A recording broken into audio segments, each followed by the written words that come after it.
ఉసిరికాయలో ఎన్నో ఔషధ గుణాలు ఉన్నాయి. అవి మనందరికీ తెలిసిన విషయమే. అయితే దీంతో చాలా రకాలుగా పచ్చళ్ళు అయితే పడతారు. అందులో ఇది పాత పద్ధతిలో దీన్నైతే తయారు చేస్తాం. ఉసిరికాయలని ఉప్పేసి దాన్ని మిక్సీ వేసిన తర్వాత ఎండలో ఆరబెట్టి 2 days అయిన తర్వాత దాన్ని అయితే నిల్వ చేసి ఉంచుకుంటే 1 year వరకు కూడా అది నిల్వ ఉంటుంది.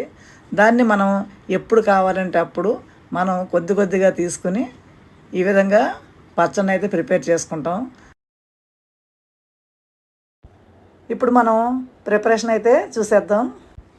ధనియాలు అయితే ఒక 100 grams తీసుకున్నాను. అలాగే ఒక 100 grams ఎండుమిర్చి, మనకి కారానికి సరిపడా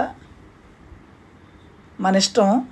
అలాగే కొంచెం జీలకర్ర, నేనైతే కొంచెం నువ్వులు అయితే వేసానండి.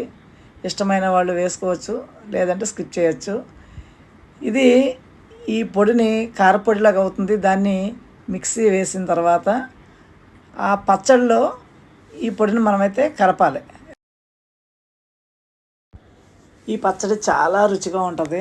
తింటుంటే నోట్లో నీళ్ళు వస్తాయి అన్నమాట. అంత టేస్ట్గా అయితే ఉంటుంది. ఇలా ఉసిరికాయలు ఎక్కువగా దొరికినప్పుడు దీన్ని ఎండలో ఆరబెట్టుకుని నిల్వ ఉంచుకుంటే తినాలనుకున్నప్పుడు ఈ విధంగా ప్రిపేర్ చేసుకోవచ్చు.